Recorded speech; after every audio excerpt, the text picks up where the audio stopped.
सूर्य और बुध की युति के बारे में हम लगातार विचार कर रहे हैं। इस वीडियो में चर्चा करेंगे मिथुन लगन वाले जातकों के लिए, और ये आपके लिए सबसे पहले ही वीडियो रहेगी। आपके अगर लगन में मान लो सूर्य और बुध का युति बन रहा है तो किस प्रकार का प्रभाव इस युति की वजह से रह सकता है। आपको ऑलरेडी पता है कि सूर्य और बुध की युति को हम बोलते हैं बुधादित्य योग, और बुधादित्य योग की वजह से आपको बहुत सारी क्वालिटीज़, बहुत सारा टैलेंट मिलता है। यहाँ पे बुध अपने स्वराशि में स्थित होगा और सूर्य के साथ, क्योंकि वो मित्रवत है, तो यहाँ सूर्य भी अपना काफ़ी अच्छा प्रभाव दिखा पाएंगे काफ़ी एनर्जेटिक होने की वजह से। और सूर्य के यहाँ होने का जो फ़ायदा है वो बुध को हमेशा मिलेगा। बुध अगर वक्री हो जाए तो बुध का थोड़ा प्रभाव जरूर कम हो जाएगा, लेकिन क्योंकि बुध अपने घर में है, अगर बुध वक्री नहीं है आपका, इवन अगर बुध अस्त है तो और भी ज़्यादा अच्छा साबित होगा। अस्त होने के केस में सूर्य अपनी एनर्जी बुध को प्रोवाइड कर रहे हैं, तो बुध से रिलेटेड जो आपका टैलेंट है, जो बुध से रिलेटेड गुण हैं आप में, वो और ज़्यादा इन्हेंस होंगे।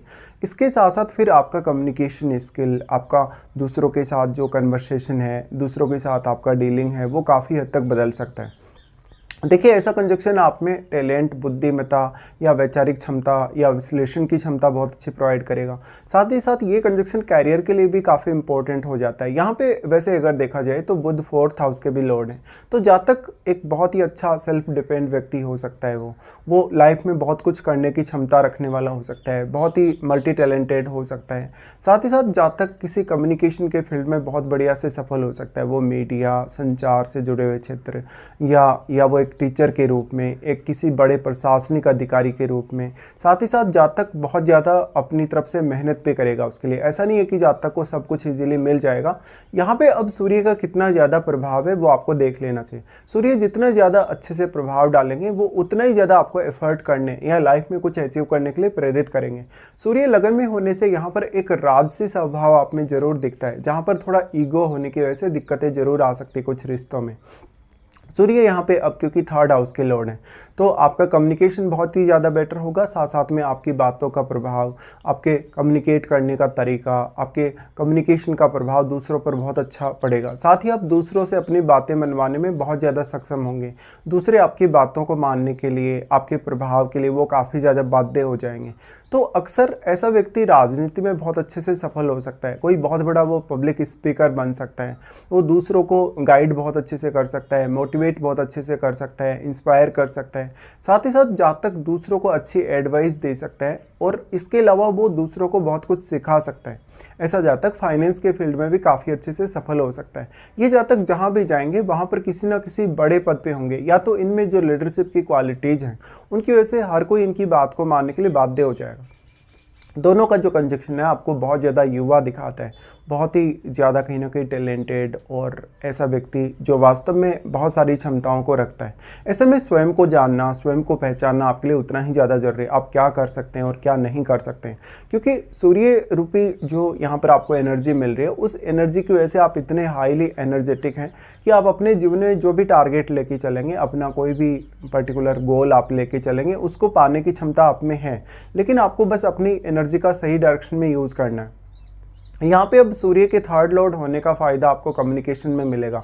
साथ ही साथ आपको किसी भी प्रकार का एफर्ट करना हो अपनी तरफ से, कितनी भी ज़्यादा मेहनत करनी हो, यहाँ पे बुध आपकी मेहनत को थोड़ा आसान बना देते हैं। अगर बुध वक्री नहीं है तो आपके लिए निर्णय लेना, सोचना, किसी भी मामले में विश्लेषण करना, तुलना करना काफ़ी आसान हो जाएगा।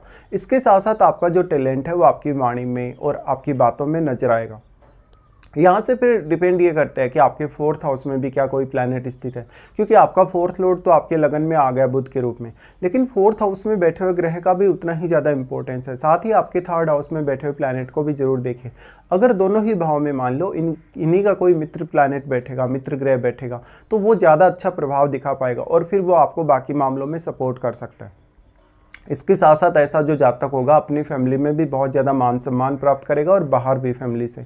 ऐसा जातक अपने कैरियर के अचीवमेंट्स की वजह से काफ़ी ज़्यादा जाना जा सकता है। जातक में नेचुरली टैलेंट बहुत ज़्यादा होने के साथ साथ उसमें क्रिएटिव स्किल्स काफ़ी अच्छी होंगी, तो जातक मल्टीपल क्षेत्रों में परफॉर्म कर पाएगा अच्छे से। जातक अपनी प्रतिभा को दिखाने का मौका बहुत बार पाएगा। ऐसा जातक कैरियर में बहुत कुछ पाने की संभावना रखता है, लेकिन कभी कभी उसमें बहुत ज़्यादा ईगो होने की वजह से, बहुत हाईली एनर्जेटिक होने की वजह से कुछ प्रॉब्लम्स भी आ सकती हैं। ऐसे लोगों का जो प्रभाव है अपने कार्य क्षेत्र पे बहुत ही ज़्यादा स्ट्रांगली पड़ता है। ऐसे लोग अपने कलीग वगैरह को, बॉस को बहुत ज़्यादा प्रभावित करने की क्षमता भी रखेंगे। ये सरकार और अपने माता पिता के काफ़ी प्रिय लोग हो सकते हैं। साथ ही साथ क्योंकि इनमें प्रतिभा या और अन्य गुण काफ़ी ज़्यादा होते हैं, इससे जिस भी फील्ड में ये जाते हैं वहाँ पर ये दूसरों पर अपना प्रभाव बहुत जल्दी छोड़ते हैं। ये किसी को भी प्रभावित करने की बहुत अच्छी क्षमता भी रखते हैं। यहाँ पे इनका दृष्टि संबंध के हिसाब से सोचा जाए तो प्रभाव सप्तम भाव पे होगा। हालांकि ये कंजक्शन आपके लगन में बन रहा है तो ज़्यादातर इसके जो प्रभाव हैं आपकी पर्सनैलिटी में, आपकी वैचारिक क्षमता में, आपके व्यवहार में नजर आएंगे। लेकिन क्योंकि इसका प्रभाव सप्तम भाव पर होने से जीवन साथी पर भी इसका प्रभाव पड़ेगा। ऐसे में आपका जीवन साथी भी काफ़ी टैलेंटेड, विवेकशील, बुद्धिमान हो सकता है।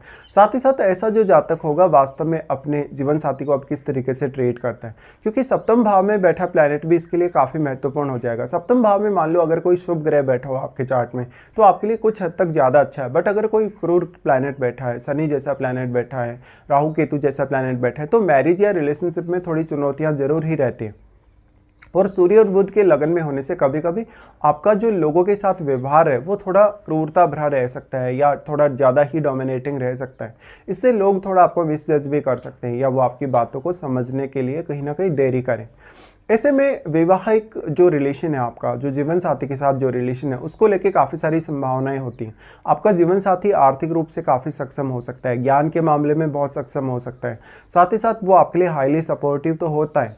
लेकिन आपस में थोड़े बहुत मतभेद या कभी कभी तर्क वितर्क सामने आते हैं। यहाँ पे सिर्फ आपको तब अब प्रॉब्लम हो सकती है जब आपका बुध वक्री हो, क्योंकि ये ड्यूअल साइन है आपका लगन, और ड्यूअल साइन होने की वजह से फिर आपको ज़्यादा सोचना या विचार करना पड़ सकता है। इसी तरीके से यहाँ ये कंजक्शन अब कौन कौन से अन्य प्लैनेट से प्रभावित है ये आपको देखना होगा। साथ ही साथ कोई भी प्लैनेट जो आपके सप्तम भाव में बैठा है वो आपके लगन को तो प्रभावित करेगा ही, वो आपके कुछ अन्य भावों पर भी अपना प्रभाव डालेगा। तो उन भावों के केस में भी उन भाव में बैठे प्लैनेट भी प्रभावित होंगे या वो एक्टिवेट होंगे या उन पर उस ग्रह का असर अवश्य पड़ेगा। इसमें हम मान सकते हैं कि ऐसा जो कंजक्शन आपके लगन में बन रहा है वो आपको जीवन में बहुत कुछ पाने में सक्षम बनाता है या बहुत कुछ करने में भी काफ़ी सक्षम बनाता है। ज़रूरत है बस आपको इस एनर्जी को सही दिशा में काम में लेने की और सही समय पर काम में लेने की। तो ऐसे जातक अपनी लाइफ में लेट एज तक काफ़ी ज़्यादा सक्सेस पाते हैं। इवन वो राजनीति के जो जुड़े हुए क्षेत्र हैं या अपना लोकल रूप से वो काफ़ी फेम पा सकते हैं।